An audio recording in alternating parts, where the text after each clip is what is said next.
We are live now for our sixth episode of the SCOE vlog series. Today's topic is visual thinking strategies. My name is Abby Almerito. Hi, I'm Karen Larson, and we are from the Educational Technology Services team at the Santa Clara County Office of Education. And welcome. Glad you're with us today. Yeah, so today we are talking about visual thinking strategies and some notes to think about. Each tip will come with a visual thinking question to focus on. And also one of the other features that we tried to highlight are the task types. So in California, we have, see if I don't mess this up, the LPAC. The LPAC, which is the standardized test for English learners. And on that test are different task types. So we've tried to identify how these strategies connect to those task types in each of the tips. And we've linked you to some resources as well that will help support that as you continue to look into those task types. So we wanted to talk a little bit first on why we are focusing in on visual thinking to begin with. The first piece of it is that it is totally low floor, high ceiling. You'll see some of the strategies that we're highlighting today and tomorrow, and how the way that they're structured give access to students to participate no matter what their language abilities are, and also no matter what their background that they're bringing into the activity is. If you're using Universal Design for Learning in your classrooms, these strategies will tie right into them, providing you greater opportunities to share your teaching and your facilitation of classwork in with all of the students in your classroom. The second piece of it is that it's completely engaging for students. You'll see that the images that we are drawing upon are ones that are really high quality, and they're taken by professional photographers. And so there's a real story that's being told in the images that we've been choosing. The third piece of it is, oh, go ahead, Karen. I'm going to say that they all come from resources that are have already vetted the images, and they're copyright friendly. So you can rest assured you're using quality, as Abby said, quality photos in the work that you're doing. Yeah, you'll see in this slide, this is taken from National Geographic's Picture of the Day, and you can see immediately how interesting it is, the setup, the colors. You know that there's a story behind it. If you can see here, this is from a 1990 issue. If you can't read it, I'll read it. Depicts the colorful lives within the Cajun country in Louisiana. And so there's so many just different questions you can ask about this image, a lot of different ways that you can go just looking at one image. The last piece of it is digital citizenship.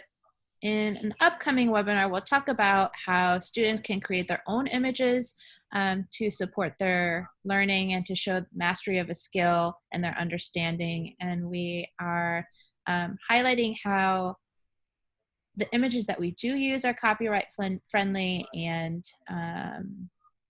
just proper use of online materials. Shall we get started? Sounds great. Let's go. So here's idea number one. What's going on in the picture? So this comes out of New York Times. New York Times puts out an image every week, and it asks students primarily to think about what's going on in the picture. So this is the current one, actually. If you go on to New York Times, oops, that's very sensitive. Here we go. Let's go to New York Times. What's going on in the picture?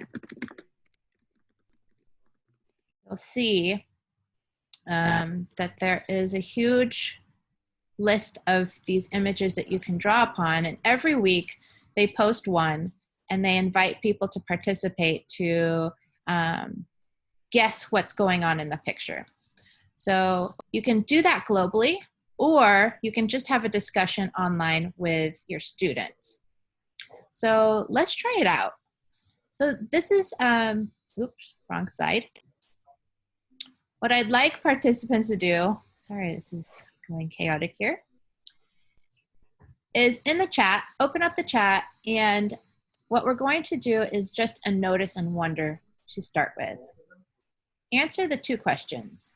What do you notice, and what do you wonder about this image? Pop it up bigger. What do you notice, and what do you wonder? So you can pop it in the chat, or if you want to unmute yourself, we can have a live conversation too. Oh my gosh, sorry. Go ahead. The picture went away. Is it back? Yes, perfect. Okay. So kids are watching someone on mechanical horsey type thing. Mm-hmm. And she's jumping over. Oh, I forgot. I notice. I wonder. That's right. Go ahead. I wonder if this is some kind of competition. I noticed a big crowd around her watching what she's doing. And I have to imagine that others would be doing it also. I wonder if it's open to all ages or if it's a specific age. I notice it's all girls. Mm-hmm. Mm-hmm.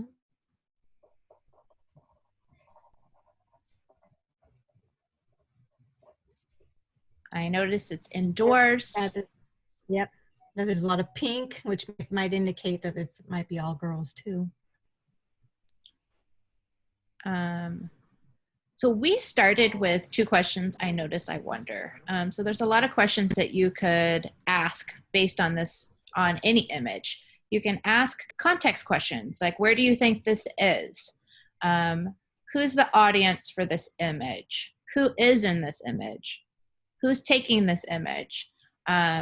So there's a lot of different ways to develop perspective based on what is happening in one picture. You could use the 5 W's to address those context questions. Mm-hmm. You could create a story out of this. There's this girl that is right front on the right end, and she's watching. What is her internal dialogue throughout this? As it looks like she might be next. Tell the story from the hobby horse's perspective. Yeah. What is the horse thinking? What's the horse thinking all this? How does he prepare? Just for this specific image, my question is around, are there any language clues that you see that may indicate where this is, what's actually happening? I see that word in pink in the background, and it does not look English. So where might that be? So for this New York Times piece of it, every week they put out an image, and then at the end of the week, they reveal what's happening with a little bit of a blurb. So this is actually the most recent image that New York Times has posted. So we don't have the answer to that yet. So you'll have to stay tuned to see what's actually happening with these girls and their fake horses. And the New York Times is a great resource for this type of activity, but there are other resources that provide images on a regular basis where you can, if you want to be more science-oriented or space-oriented, NASA, NOAA, National Geographic also have images that you could use to do very similar activities. And you'll see those posted on the notes for this vlog today. Yeah, for our math friends, there's another series that is parallel to this called What's Going On in the Graph. So it'll show you a different set of data points. So not necessarily a graph in what we traditionally think of graph, like TI-85 graphing calculator, but data points that show and tell a different story and ask a similar question of what do you think that story is? So this is our first food for thought. We can open it up in the chat, or you can unmute yourself. How does an activity like this support and lift up the variety of learners in your class?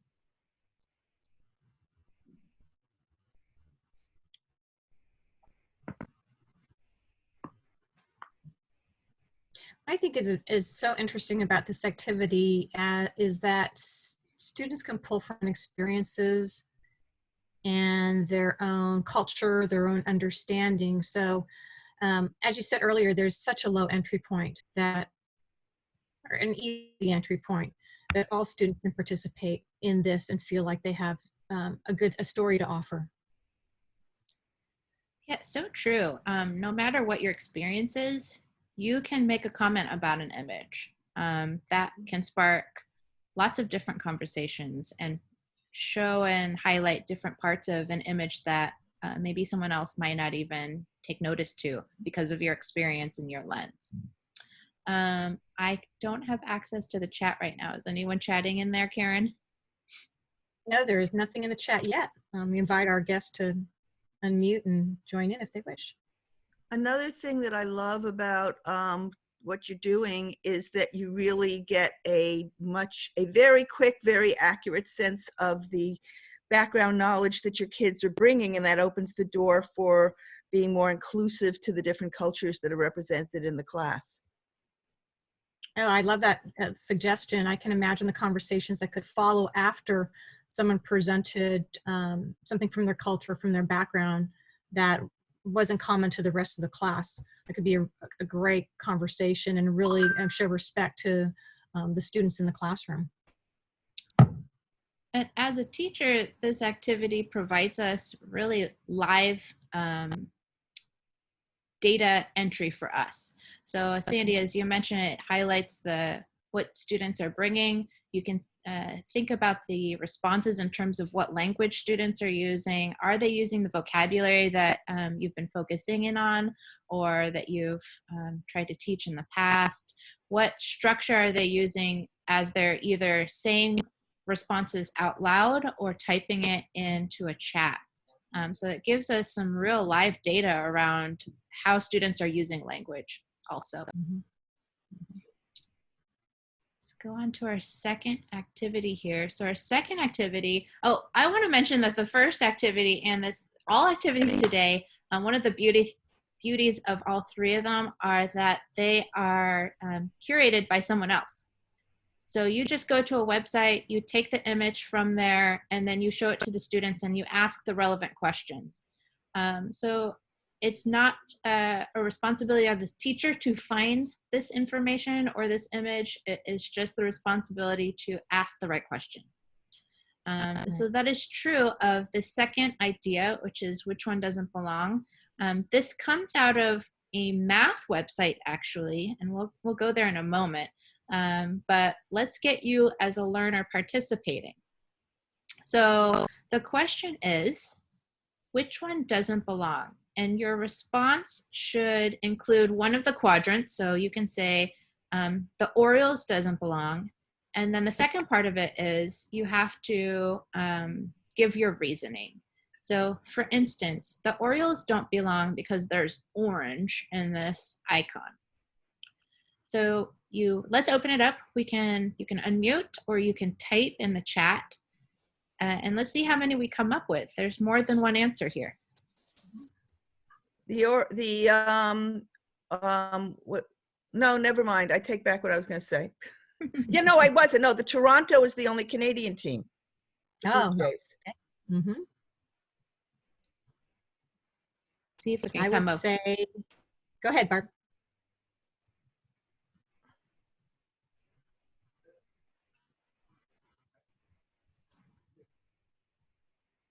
I would say the Rockies don't belong because they don't have a bird in the picture.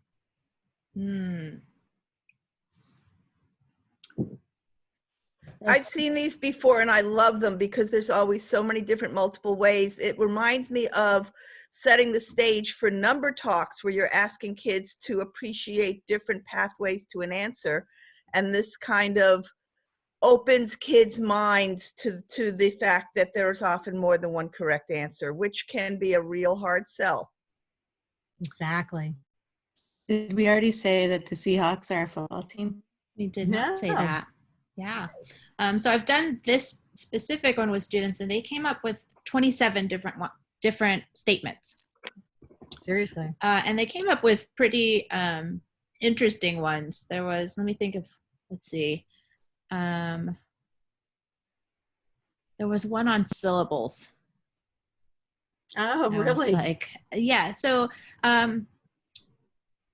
we would think that maybe having a sports image might deter some people or turn some people off, but really the power of the sports image is just to draw in the students who are engaged in sports, but you don't need to know sports in order to participate.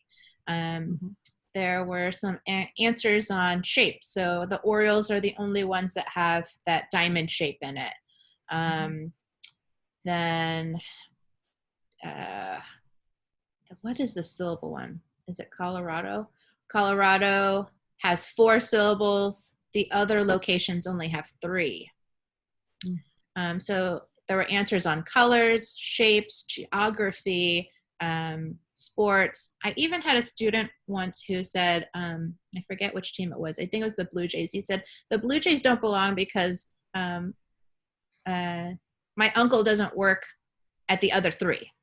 And so he brought in just an example that was very specific to his life. I mean, no one else had that same answer. But the interesting part of it was that was such a clear statement of how he was bringing his background into the learning.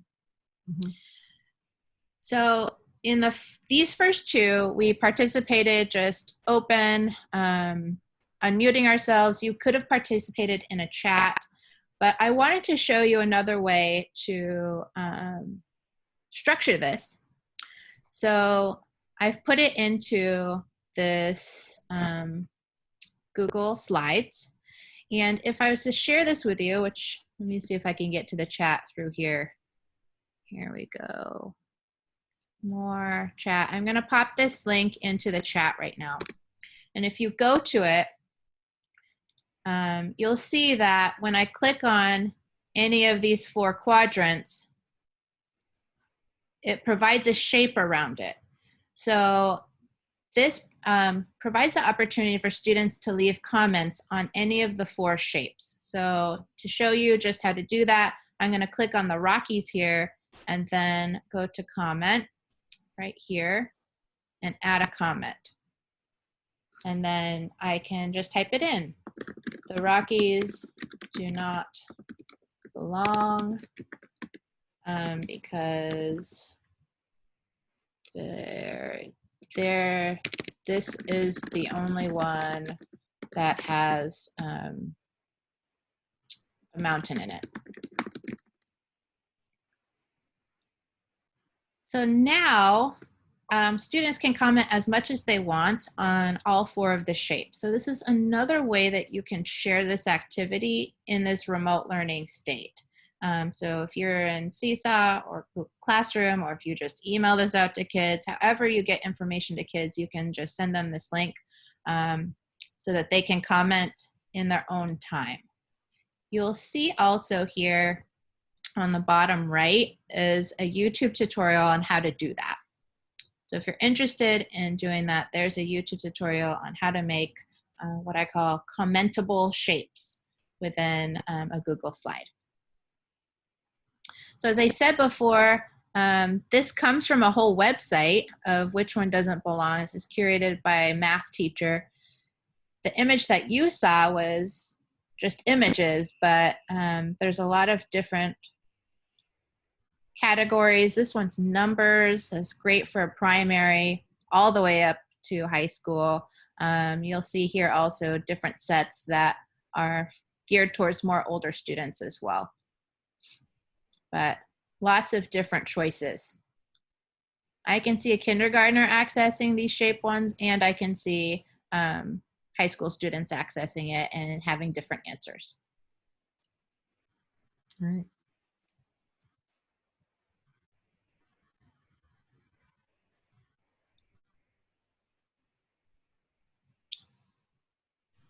So here's our reflection question.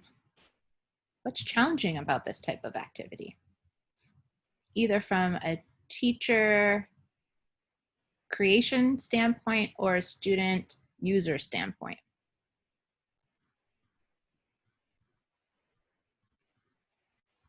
from a student standpoint, A, doing everything remotely, but probably not as much as I think from my perspective.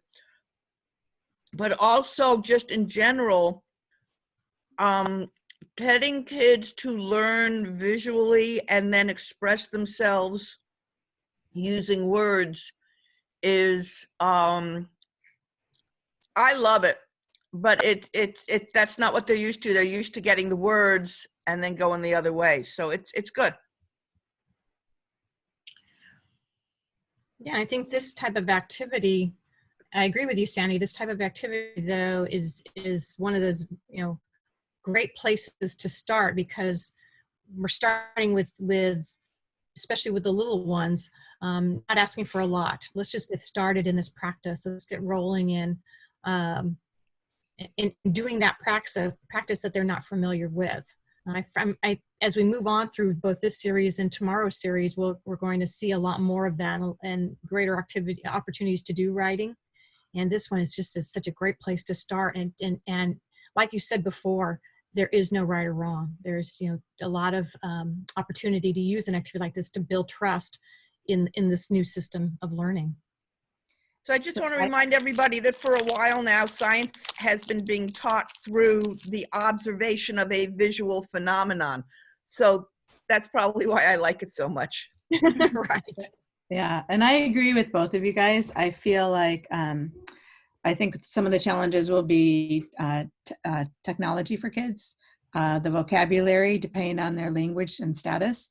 However, I do feel like most people are more visual learners than anything. So I really like that aspect to it, because I feel like they can make some connections and there is no right or wrong answer. So I do really like that. From a teacher perspective, I think it's technology again, is just being the challenge, just having them figure it out. But I think it's great that you put the directions in there of how to create it as a resource.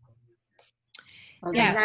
All these things are already curated for you, so it's a pretty easy entry point for the teachers as well.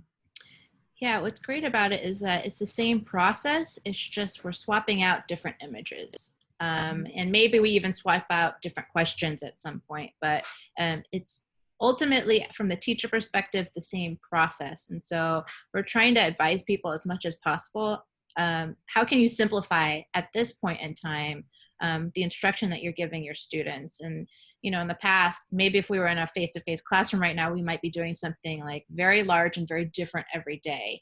That right now, I don't know if that's a feasible thing or a reasonable thing to ask of our students and of our teachers. And so any way that we can advise people to, simplify the process, make it something that is replicable and something that they're doing constantly, right? Like you can do this every single day and just change the image out. I think with all three of these strategies that we're talking about today too, it's very easy to build each of them in a Google slide deck and just continue to add to them. So you're not having to continue to push something out to the students day by day by day. They only have one place to go every day. They know it's there and they can access it very easily. So whether you're using Seesaw or Google Classroom or whatever process you're using, having it in that one Google slide deck and just building it out will just add to that that ease of presenting the content. So true. You just have to poke at them. Hey, remember to do this. It's in the slide deck. Mm-hmm. Okay. So our last idea for the day comes from another math teacher. It's a would you rather. So this is another website full of would you rathers, but let's focus in on this would you rather. You can participate in the chat again or unmute yourself. So the question is, would you rather make $50,000 per year when everyone around you makes half of that? Or would you make $100,000 per year when everyone around you makes double? I think that's an unfair question for teachers. This belongs in a social studies or a civics class. Mm-hmm. Yeah. What type of government would support the thinking of, I love it? Yeah. Well, I love Yeah. that your first comment, Sandy, is that that it belongs in another class. So, as I said, this is curated by a math teacher. So this is originally a math question, but you immediately see the content connections. That's Go why ahead. I said it, because you said it was for math, and I'm like, okay, it starts in math. It's an application of math, but the actual thinking behind it, it belongs in civics. I love these cross-curricular things. Go ahead, Barb. I was gonna say, agreed. I feel like it is an unfair question because I would definitely rather have the 50,000 with everyone making 25,000. And I think I justify that because not only would I use it to help support myself and my family, but I would also use it to possibly donate or, you know, be able to do something good with any excess money. Another aspect of this is, from a math point of view, or a science point of view too, is there's not enough information sometimes to make an informed decision, because what's the cost of living in each of these situations? Is $25,000 above or below the poverty level versus is $100,000 and that scenario below the poverty level? What's the cost of living and stuff like that? It makes you realize how connected some of these questions can be. Yeah, I love that, Sandy, that you're approaching it that, because those are the types of conversations we want kids to start having, you know, with each other, and supporting, you know, not only throwing those other layers of this question in there, but then having that debate and having kids having to, you know, support their feelings and their thoughts with some sort of fact. More immediately, this is driving me slightly crazy because the news folks keep throwing out all these virus statistics without anything to reference them, so that you know whether it's really good or really bad. It just all comes out as sensational. It's making me a little crazy. Yeah. To some degree, all three of the ideas today incorporate questions that don't have a necessarily right answer. Mm-hmm. Or the point of the activity is not to get to the right answer. It is, as Karen alluded to, the conversation that arises from it, the thinking that comes out of, you know, what do I have to grapple with to answer this question? What more information do I need in order for me to choose either way? Or from the teacher end, if I were to add more information to this, how would the conversation change? I'm sure an economist would have a definitive right answer to this. But from our students' perspective, they're just anecdotally trying to think of like, well, what would be better? And so there's a lot of different directions that you can go with any of the three ideas that we presented today. And the conversations can be so rich and everyone can participate. Not only that, if they couldn't participate today, they will have more schema for how to answer the questions for tomorrow. So that's another critical piece of this, is that, although we believe that access is for everyone within this activity already as it is, there are some students who are not familiar with maybe the process or how to answer today, but they may have more information tomorrow. Exactly.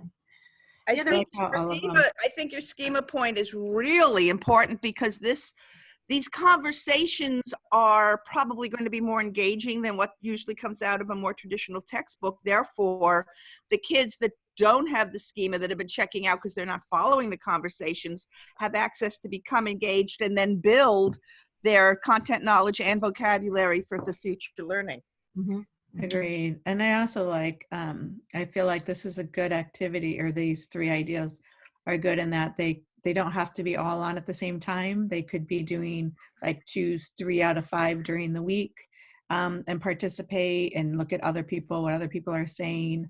And I also feel like it could be something that if a teacher feels overwhelmed to have 25 kids on one, chat, she could divide it up into half or a quarter of their class, just so there is that interaction amongst peers, but not making it overwhelming for teachers.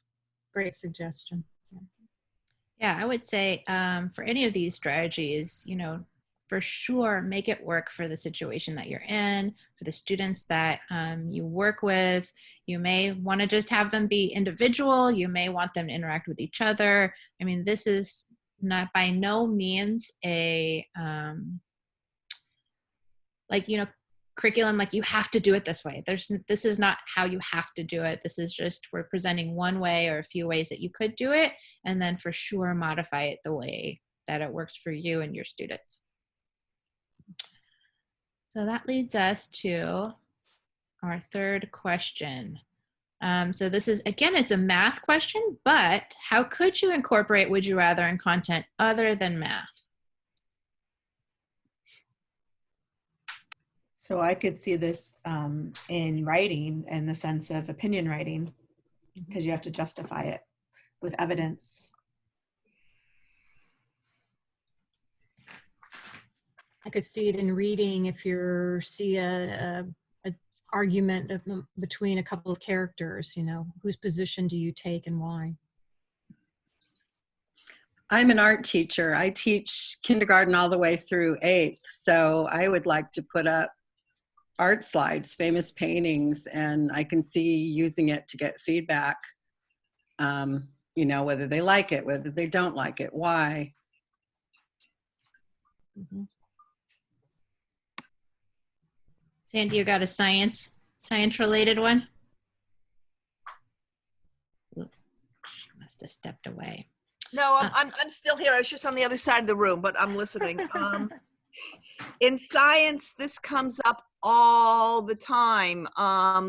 If you are worried about a new virus, is it better to have an RNA mutating virus or one of the other types of viruses, for example, would be timely for right now? And why? Which would you rather try to combat as the, you know, health organization in the country? And then you would have to explain your understanding of the mechanism of viral reproduction to explain your answer. Yeah, so that brings up an interesting point. So there can be kind of this idea of like the positive end of would you rather. So like, would you rather have $1 million or, you know, your own yacht, right? So that's the fun positive end. And there's also this negative end, which I jokingly ask my now fiance really like fun would you rather questions that he hates because I don't know, maybe he thinks like it's real or he has to like pretend that it's real. So it would be like, well, would you rather only be able to eat steak for the rest of your life or drink beer? And so he like puts them into this very uncomfortable position, and eventually he just doesn't want to answer it anymore. But the other... Wait a second, Abby, you're asking about two things he probably thinks belong together and shouldn't be separated. So that's really not fair in all defense. Yeah, well, yeah. So just that there's this like emotional aspect to it that you can start to play around with. When I taught book clubs, I used to have students write their own would you rather questions for their book club. And that in and of itself is another skill. So students really had to understand and learn what tension is. Mm-hmm. So for instance, I had a book club that was reading the first Harry Potter. And one of the questions that came up was like, would you rather be friends with Draco or Harry? And for most students who are in that age, they want to connect with the protagonist. And so I had to ask them, you know, like, is this a question that's going to have one answer amongst all of you, and then will the conversation be interesting? And so they say, yeah, no, I think everyone's going to choose Harry. And so we had to really have a discussion about what is a good would you rather question and how can you create that tension for someone else. Mm-hmm. So that leads us to the end of our ideas for today. Stay tuned for tomorrow. We'll have 3 more ideas focusing in on, I believe, writing. But if you want to access the notes with all of the resources for today's talk, here's the link. And then, as I mentioned, tomorrow, Karen will be joining Jenna to talk about the second part of our visible thinking strategies. We're going back to a regular time at 1 o'clock. So that's Thursday. And the Zoom link is the same. It's case sensitive. Thank you for joining us. Thank you for all your comments, sharing your wealth of information. hopefully you'll continue to join us as we move through this series. We really enjoyed having you with us today. Thank you. Yeah, thank you. Thanks, guys. Lots to think about. Absolutely. And please don't hesitate to reach out to us for more information or to assist you in your work. Thanks.